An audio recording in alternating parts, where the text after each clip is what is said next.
Bollywood star hero Vicky Kaushal, national crush Rashmika Mandanna కలిసి జంటగా నటించిన చావా సినిమా హిందీలో బ్లాక్ బస్టర్ హిట్ అయిన విషయం తెలిసిందే.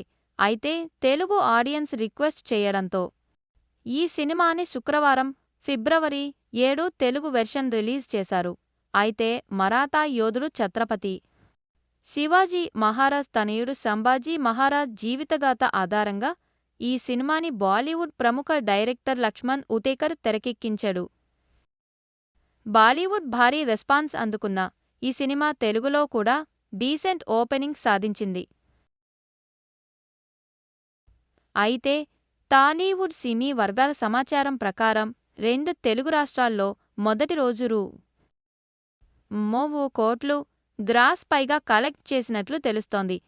తెలుగు వెర్షన్ని ప్రముఖ సినీ నిర్మాణ సంస్థ గీతా ఆర్ట్స్ టాలీవుడ్లో రిలీజ్ చేసింది. అయితే ప్రస్తుతం స్కూల్, కాలేజీ స్టూడెంట్స్కి పరీక్షలు ఉండటం, అలాగే సెలవులు లేకపోవడంతో ఈ ప్రభావం కలెక్షన్స్ పై పడినట్లు తెలుస్తోంది.